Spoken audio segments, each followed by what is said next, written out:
लुकाचे शुभवर्तमान याचा पहिला अध्याय आणि 39 ते 49 या वचनावर आज आपण चिंतन आणि मनन करणार आहोत.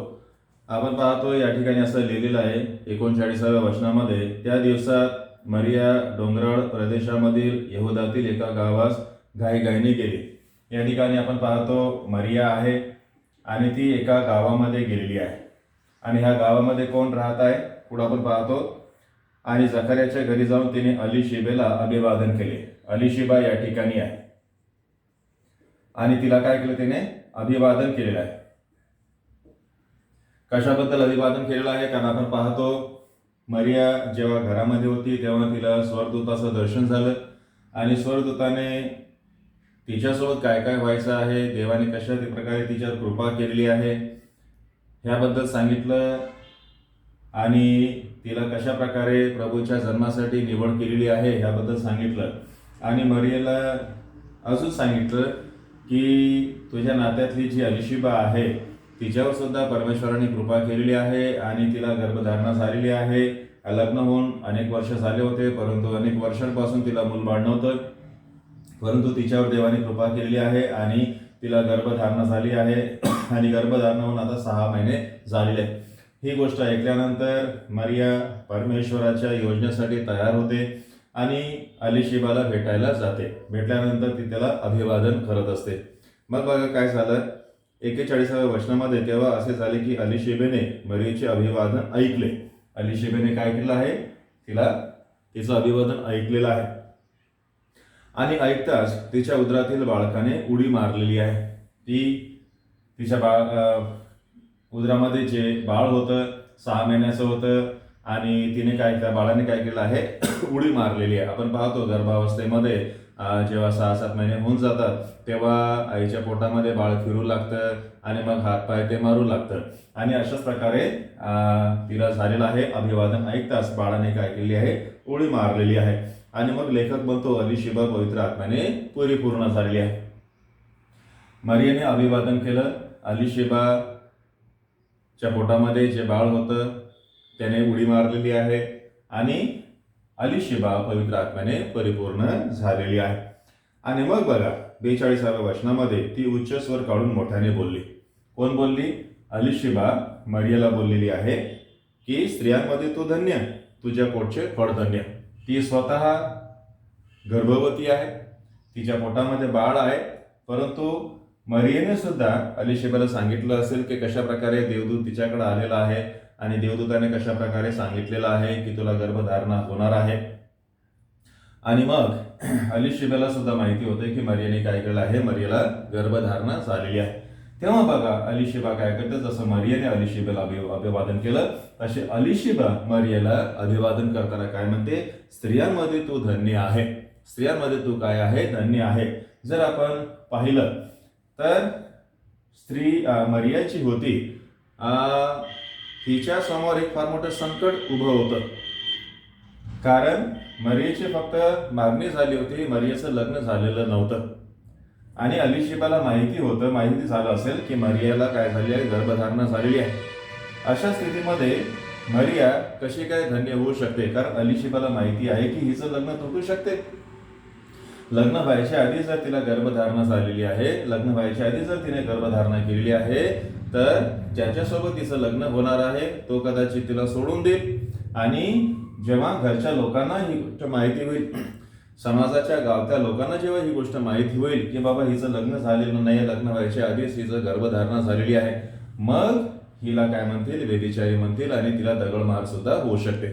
म्हणजे हिच्या समोर एक फार मोठं संकट आहे, परंतु अलिशिबा तिला काय म्हणत आहे, तू धन्य आहे.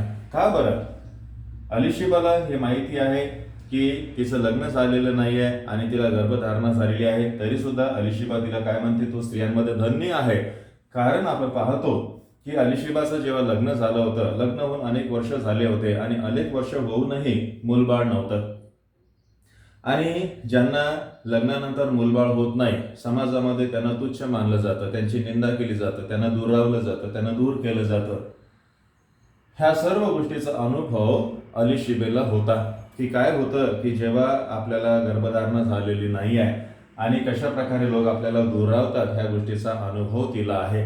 आणि आता तिनं मरियेला माहिती आहे की मरियेला गर्भधारणा झालेली आहे, परंतु तिचं लग्न झालेलं नाही आहे. परंतु अलिशिबा तिला काय करत आहे, अभिवादन करत आहे आणि परिस्थितीचा सामना करायला तिला काय करत आहे, हिंमत आणि बळ देत आहे. अलिशिबा मरियेला म्हणू शकली असती, अरे ही तू काय करत आहे, स्वर्गदूताला जाऊन सांग की मला आता नको, लग्न झाल्यानंतर कदाचित मला गर्भधारणा झाली तर ठीक आहे, नाहीतर समाजाचे लोक मला दगडाने ठेचून मारतील, असं अलिशिबा म्हणू शकली असती. परंतु अलिशिबेने परमेश्वराच्या कृपेचा अनुभव घेतलेला आहे. ती पवित्र आत्म्याने परिपूर्ण झालेली आहे आणि तिला हे समजलेलं आहे की बघा, परमेश्वराच्या योजनेसाठी स्वतःचं समर्पण करणं ह्याच्यापेक्षा मोठी धन्यता दुसरी नाही. आणि म्हणून जरी तिला माहिती झालं की जसं लग्नानंतर हिला मूलबाळ नव्हतं आणि लोक मला तुच्छ मानत होते, तसं मरियेला सुद्धा लोक काय करतील, तुच्छ मानतील आणि तिला नावं ठेवतील, तरी सुद्धा ती काय करत आहे, मरियेचं अभिवादन करत आहे. तिच्या मनामध्ये निगेटिव्हिटी नाही आहे.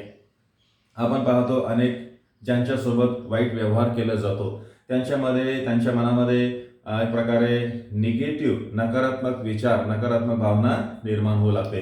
आणि जेव्हा ज्यांच्यासोबत मग अशा प्रकारच्या गोष्टी होतात, ज्यांच्यासोबत भेदभाव होतात, अशा लोकांना हे लोक काय करतात, निराश करतात, है ना. ज्यांच्यासोबत भेदभाव केला जातो ते पण मग दुसऱ्यांसोबत भेदभाव करतात, ज्यांच्यासोबत वाईट व्यवहार केला जातो ते पण दुसऱ्यांसोबत वाईट व्यवहार करतात. आणि म्हणून परंतु अलिशिबेने तसं केलेलं नाही. तर आपल्याला अलिशिबेसारखं बनायचं आहे की तिला त्या वाईट गोष्टीचा अनुभव आहे आणि ज्यांच्यासोबत अशा प्रकारच्या गोष्टी होणार आहे त्यांना तिने निराश केलेलं नाही आहे. उलट काय केलं आहे, तिला धैर्य दिलेलं आहे. काय म्हणून धैर्य दिलेलं आहे, स्त्रियांमध्ये तू धन्य आणि तुझ्या पोटचे फळ धन्य आहे. तिने नावं ठेवलं नाही, तिला घाबरवलं नाही. अरे लोक काय म्हणतील, समाजाचे लोक काय म्हणतील, ज्याच्यासोबत तुझं लग्न होणार आहे तो काय म्हणणार आहे आणि तुझ्या घरचे लोक काय म्हणणार आहे, हे आम्हा सर्वांना असं बोलली नाही. उलट काय म्हटलेले आहे, तुझ्या पोटचं फळ धन्य आहे. मग बघा, माझ्या प्रभूने माझ्याकडे यावे हा मान मला कोठून. बघा ती काय करत आहे, मरियेला काय करत आहे, मरियेच्या पोटामध्ये जे बाळ आहे त्याला ती प्रभू म्हणत आहे आणि मरियेला ती माता म्हणत आहे की माझ्या प्रभूच्या मातेने माझ्याकडे यावे ह्याच्यापेक्षा मान मला कोठून. म्हणजे ती स्वतःला धन्य समजत आहे. तर यामधून एक महत्वाची गोष्ट आपण शिकतो. अलिशिबा सोबत वाईट व्यवहार झाला असेल, लग्नानंतर जेव्हा तिला मूलबाळ नव्हतं तेव्हा तिच्यासोबत वाईट व्यवहार झाला असेल, लोकांनी तिला दुरावलं असेल, परंतु तिने आपल्या मनामध्ये निगेटिव्ह विचार, निगेटिव्ह भावना वाढू दिली नाही. आणि ती दुसऱ्यांना म्हणजे मरियेसोबत जेव्हा असं होणार होतं तेव्हा मरियेला तिने घाबरवलं नाही. अरे मला माहिती आहे की लग्नानंतर जेव्हा मला मूलबाळ नव्हतं तेव्हा लोकांनी माझ्यासोबत कशा प्रकारे वागणूक केलेली आहे आणि आता तुझं लग्न झालेलं नाही आहे, तुला गर्भधारणा होणार आहे, मग लोक तुला काय काय म्हणतील, असं बोलून तिने निराश केलं नाही. उलट तिला धन्य म्हटलेलं आहे.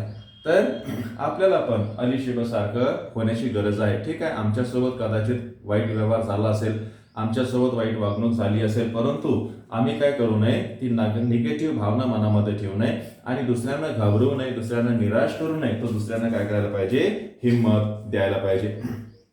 बघा पुढे काय म्हटलेलं आहे, जिने विश्वास ठेवला ती धन्य. हिला ती प्रोत्साहन देत आहे कारण मरियेने विश्वास ठेवलेला आहे आणि मरियेला काय म्हणत आहे, तू काय आहेस, धन्य आहे. पुढे बघा काय म्हटलेलं आहे, तेव्हा मरिया म्हणाली माझा जीव प्रभूला थोर मानिते. मग अलिशिबेचं अभिवादन ऐकल्यानंतर मरिया बघा काय म्हणत आहे, माझा जीव परमेश्वराला थोर मानिते आणि देव जो माझा तारणारा त्याच्यामुळे माझा आत्मा उल्हासलेला आहे. ती निराश नाही आहे, ती घाबरलेली नाही आहे, तिच्यासमोर मोठं आव्हान आहे. ठीक आहे, स्वर्गदूताला माहिती आहे, मरियेला माहिती आहे, अलिशिबाला माहिती आहे आणि तिने जेव्हा आपल्या घरच्या लोकांना सांगितलं असेल तर कदाचित घरचे लोक पण हसले असतील आणि लोकांनी पण तिला नावं ठेवण्याची संभावना असेलही, परंतु ती घाबरलेली नाही आहे. परंतु तिने काय केलं आहे, देवाला शरण गेली आहे. आणि पुढे बघा काय म्हणते, कारण त्याने आपल्या दासीच्या दैन्यावस्थेचे अवलोकन केलेलं आहे. पहा आतापासून सर्व पिढ्या मला धन्य मानतील, कारण जो समर्थ त्याने माझ्याकरिता महत्कृत्य केले आहे आणि त्याचे नाव पवित्र आहे. तर जे काही मरियेसोबत होणार होतं ते देवाच्या इच्छेनुसार होत आहे आणि म्हणून त्याबद्दल तिने कुरकुर केलेली नाही, त्याबद्दल तिने संकोच केलेला नाही आहे. काही काही गोष्टी आमच्या जीवनामध्ये परमेश्वराच्या योजनेनुसार होत असतात. कधी कधी आम्हाला आमच्या आयुष्यामध्ये उतार चढाव येतात. आम्हाला दुःखामधून जावं लागतं, आम्हाला संकटाचा सामना करावा लागतो, आम्हाला लोकांच्या निंदेचा सामना करावा लागतो, लोकांच्या जे षडयंत्र आहे त्याचा सामना करावा लागतो. परंतु जर आम्ही परमेश्वराची योजना स्वीकारतो, परमेश्वराच्या योजनेला जर आम्ही मान्यता देतो, तर परमेश्वर सुद्धा काय करतो, आम्हाला मदत करतो. आणि जसं मरियेच्या जीवनामध्ये झालेलं आहे, तिने परमेश्वराची योजना स्वीकारलेली आहे. तिला माहिती आहे की ती कोणाकोणाला सांगणार आहे. तिला माहिती आहे की हे परमेश्वराकडून आहे, स्वर्गदूताला माहिती आहे परमेश्वराकडून आहे. अलिशिबाला जेव्हा तिने सांगितलं, अलिशिबाने ते मानलेलं आहे. परंतु किती लोक मान्य करतील? लोकांची पर्वा न करता तिने काय केलं आहे, परमेश्वराची योजना स्वीकारलेली आहे. आणि म्हणून आज आपल्याला अलिशिबासारखं बनायचं आहे.